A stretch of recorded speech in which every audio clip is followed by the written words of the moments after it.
Hi, everybody. I want to share things that I made with the big old bunch of beads that I found in a box at a garage sale. So I will share my screen and dive right into it for you. Here we go. First of all, I kept going on this piece of flat back and forth um, herringbone, also known as Ndebele stitch. I got to this length on the tubular, and then I thought, well, that's cool. I also want to do uh, flat, so I'll do flat for a change of pace. And this is what I came up with.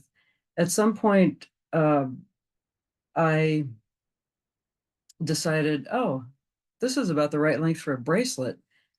And these beads are clasps for those who are not as familiar with jewelry making techniques with beads as others.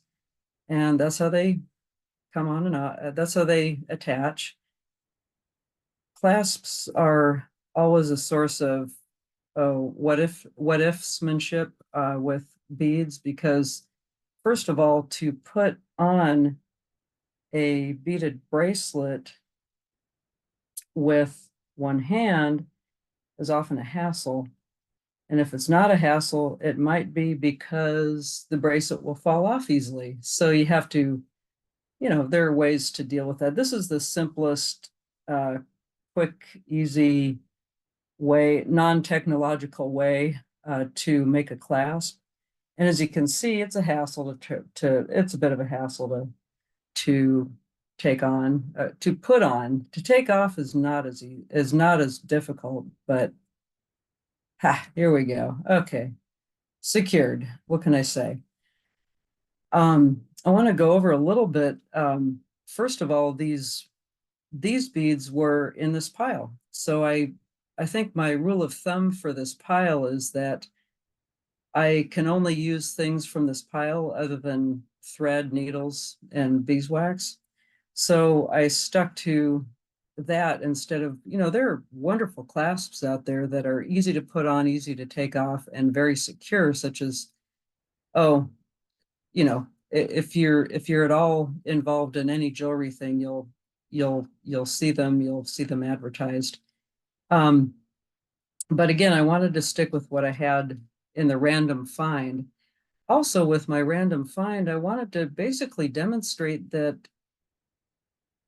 bead soup doesn't have to mean disaster or scariness. Bead soup doesn't have to be scary. Bead soup is your friend. Bead soup is kind of like the friend who challenges you in a good way. And so, yes, every bead in here, everything on this piece except for the thread was something that I found at the garage sale. So that includes bugle beads, the long ones. And yeah, I had to dig through the stash to get to the beads that I wanted as I worked. But for example, you make little discoveries. These beads, I thought I didn't have that many beads. And look, I have 2 rows with these beads in them, and I've got plenty more. So, you know, there's more than it looks like. Also, just for the record, I like to mix it up. And because some bugle beads are longer than others, I took advantage of that and I mixed in shorter bugles and made up the difference in length with seed beads. Also, these beads, I purposely made them bulge out. I knew that 3 of these really short beads, also known as size 1 bugles or whatever, are longer than this. The sum of the 3 beads is longer than that one single bead. But I thought, well, let's see if I can get away with it. And I like it. If you don't like it, that's something to keep in mind, because of the stitch, it will bulge. It won't just beads are hard. Beads are literally physically non-adjustable. So what has to adjust is the dimension of the piece. If you want it flat, you have to use a certain number of beads and no more, no less. The other design challenge was that bugle beads have a bad reputation. They tend to uh,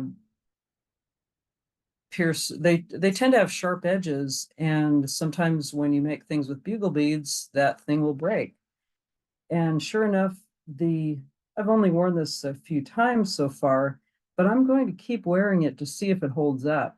If it holds up, that's great. I will keep in mind what I did to make it hold up, namely, with few exceptions, I cushioned every stitch with a bugle had a seed bead on either side of it, and I treated that bugle seed bead, or excuse me, that seed bead bugle seed bead as a single unit when I was stitching, so that there was not a thread that only went through the bugle.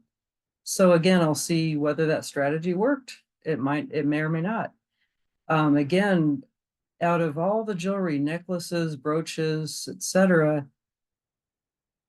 bracelets get the most wear and tear. So before you give somebody a bracelet, test it out for yourself and make sure it doesn't uh, explode on you. That way you won't have to be having a friend come back to you with a broken bracelet, somewhat shamefacedly saying that they asking you to fix it. So no awkwardness that way. Test it yourself. The other thing, two other things, I'll make this pretty quick because I don't want to have videos that take so long to share that nobody watches them.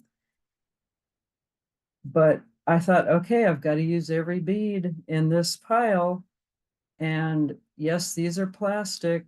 Oh boy. Yay, plastic beads. Ooh, scary, icky plastic beads, right?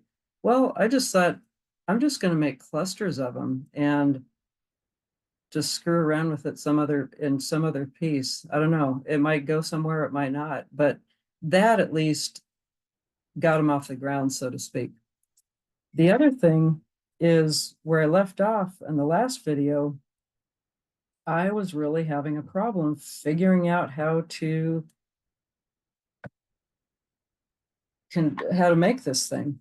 And I came to a guarded conclusion. That may not actually be a conclusion, but I will do a little bit of it here. I ended up screwing around, making little diagrams, and the first four diagrams that I made did not match reality.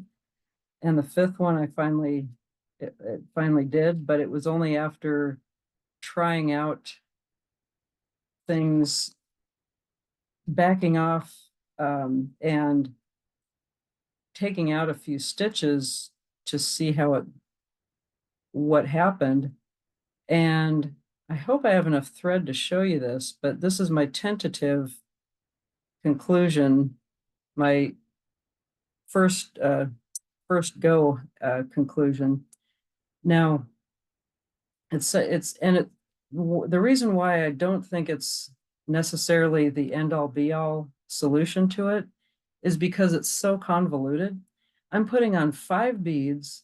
I'm going through this bead, and I'll show it to you in a sec. I'm going through that bead at the top, and I'm coming through, pulling it tight. And the next bead I go through, now this is the funny part. I skip over this bead, and this bead, and I pass through this bead going not in a circle like the other one, but the other in a loop. So it seems like overly complicated for what looks so simple, but hey, sometimes beadwork is that way. Now, let's see, now I have to pull it tight, and it does actually line up with the way things have been going. So I like that, and I'm excited that I figured that out. I still have a little bit of doubt in my mind because now I have to figure out how to get it started without using the piece itself. How did they start the original bottom piece?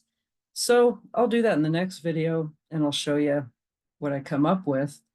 And maybe I'll discover there might be, for all I know, some crazily simple way that they were doing it that I didn't figure out because maybe I'm doing it backwards. So I'll just let you know this the next time around. Let's see if there's anything else. Oh, I discussed this one in the last one. I had started that one in the last one. So yeah, in the next one I will, and I confess I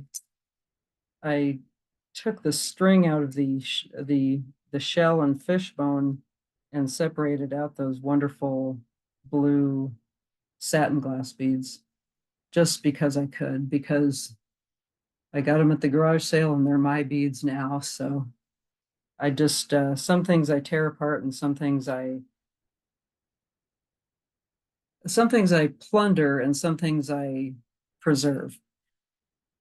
With that in mind, there is a caveat that I should tell you about. I went to a meeting of the Portland Bead Society years and years ago called Wait, Don't Cut That Up.